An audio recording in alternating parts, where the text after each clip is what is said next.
Et bonjour à toutes et à tous, c'est Charles Gauthier de la chaîne Jeux Vidéo Pro. Je vous retrouve aujourd'hui pour une vidéo particulière. On va parler de comment créer un jeu en moins de 30 heures. Plutôt de comment créer un hit game en moins de 30 heures. Pourquoi? Parce que moi je m'adresse à des gens qui veulent vivre de l'activité des jeux vidéo, de leur création, de leur créativité. C'est mon rêve à moi. Et clairement, on ne peut pas vivre des jeux vidéo si on ne crée pas des jeux qui ont un fort potentiel sur le marché. Donc analysez bien le marché sur lequel vous voulez vous lancer. Moi je vous conseillerais toujours de vous lancer sur le marché des hyper casual games, beaucoup plus facile d'accès en termes de création de contenu, donc des prototypes et des concepts de jeux à créer plus rapidement. Vous allez maximiser le nombre de concepts que vous allez créer sur l'année qui vient par exemple. Donc vous allez progresser aussi beaucoup plus vite, ne jamais perdre en motivation, apprendre beaucoup plus sur vos capacités, vos compétences. Lancez-vous sur les hyper casual games. Maintenant, comment faire un hyper casual game en moins de 30 heures qui a le potentiel d'être un hit game? Ou au moins qu'on ait l'occasion de vérifier le potentiel de ce jeu. Très simple, arrêtez de vouloir faire des projets trop complexes.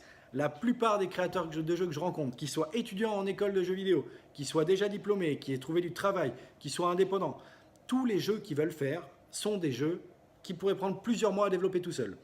Oubliez ça. Si vous voulez faire de l'argent, si vous voulez ouvrir le champ des possibles, faire un complément de salaire, peut-être, pourquoi pas, augmenter vos revenus suffisamment pour changer de vie, devenir libre et indépendant en vivant de votre passion. Alors dans ce cas-là, il va falloir être intelligent sur la méthode.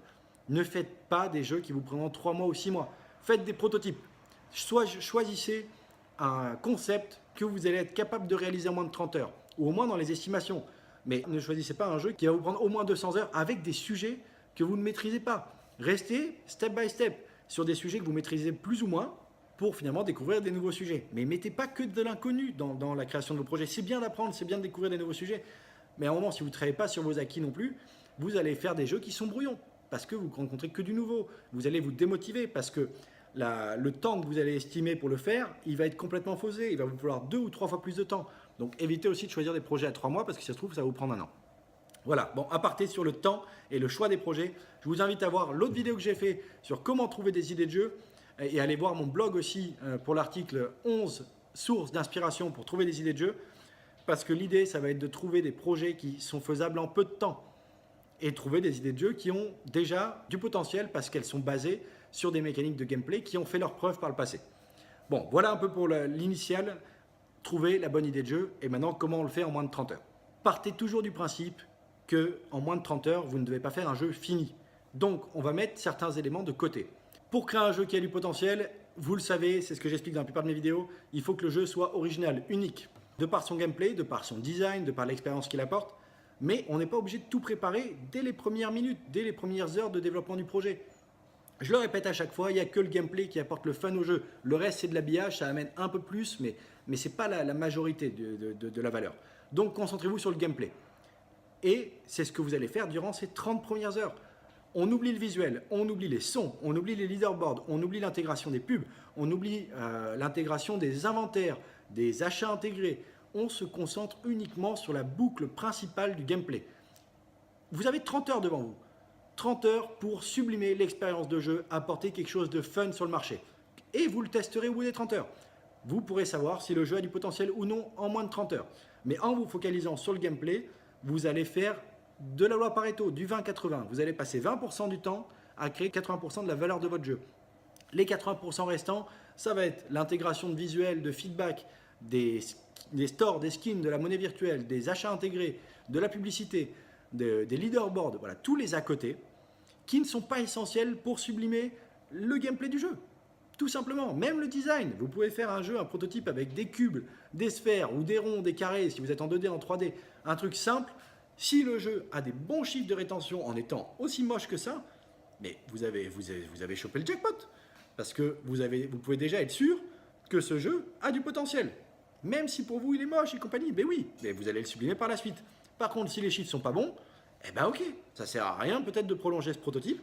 Donc vous allez pouvoir le mettre de côté et ne pas avoir perdu le temps à créer des visuels et tout ça pour une mécanique de jeu qui n'est pas bonne. Donc voilà, passer 30 heures, créer un game en moins de 30 heures, c'est se focaliser sur le gameplay, sur l'expérience de jeu, sur créer du fun. Uniquement ça. Et à la fin de ces 30 heures, il faut tester sur le marché. Donc faire un peu d'acquisition, de publicité, soit avec un éditeur, soit par vous-même. Essayez de récupérer 500, 1000 joueurs de manière très large, pas ciblée. Vous êtes sur de l'hyper casual game, c'est au pif. Hein. Du jeune, du vieux, du féminin, du masculin. des joueurs aguerris, des joueurs occasionnels, des joueurs débutants. Bref, c'est comme ça que vous allez vérifier si votre jeu est intuitif pour la globalité du marché, s'il plaît, et si vous avez des bons chiffres de rétention, c'est bon. Je peux vous aider même à trouver un éditeur si vous avez des bons chiffres de rétention au bout de ces 30 heures. Mais voilà, comment créer un game en moins de 30 heures, c'est se focaliser sur le gameplay, sur l'expérience de jeu créée par la boucle principale du gameplay. On oublie le reste, on oublie les satellites, on oublie tout ce qui peut être autour, qui vient apporter de la valeur aussi, mais cette valeur est tellement faible que ce n'est pas là-dessus qu'il faut se concentrer dans un premier temps. Ne faites pas cette erreur-là. Voilà les deux règles importantes. Choisir un projet qui est dimensionné en fonction de vos ressources pour être faisable en moins de 30 heures et vous focaliser sur le prototypage du gameplay uniquement. Et puis tester. Évidemment, il faut toujours tester. Je ne me répéterai jamais assez là-dessus. Arrêtez de baser la création de votre jeu et d'imaginer leur succès uniquement sur votre intuition à vous. Elle est faussée, votre intuition. On ne représente pas le marché. Donc, il faut tester. Il faut mettre en ligne le jeu. Il faut récupérer des joueurs. Il faut observer dans les analytics quels sont les taux de conversion, donc ce qu'on appelle la rétention. Combien de joueurs sont actifs au bout de 24 heures, au bout de 72, au bout d'une semaine. Quels sont les coûts d'acquisition aussi? Faites un peu de publicité pour acquérir des joueurs sur votre jeu et regardez, en faisant une publicité avec une vidéo, si le jeu coûte cher ou pas à générer les téléchargements. Si vous êtes dans quelques dizaines de centimes, c'est pas mal. Si vous êtes en dessous des 10-20 centimes, vous êtes franchement avec un jackpot. Si vous êtes au-dessus du dollar ou de l'euro pour un téléchargement, vous êtes un peu en dehors des clous.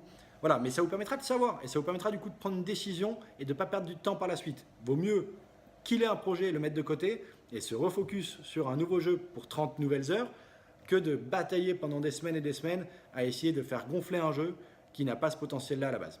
Voilà ce que je voulais partager avec vous aujourd'hui pour faire un hit game en moins de 30 heures. Dites-moi un petit peu votre ressenti dans les commentaires. Partagez-moi votre expérience. Qu'est-ce qui vous bloque pour réussir à faire un jeu? Qu'est-ce qui vous bloque pour aller plus loin, pour vivre votre rêve? J'y répondrai avec grand plaisir dans une prochaine vidéo ou dans les commentaires directement. Partagez-moi un petit peu tout ça. Lâchez un gros pouce bleu si cette vidéo vous a plu. Et comme d'habitude, vous êtes libre de me retrouver sur mon blog. Le lien est dans la description. De me laisser votre email. Je vous enverrai du contenu gratuit pour vous aider à atteindre votre rêve et à vivre de votre passion. Je vous remercie de m'avoir écouté. C'était Charles Gauthier de la chaîne Jeux Vidéo Pro. À très vite pour une prochaine vidéo. Ciao!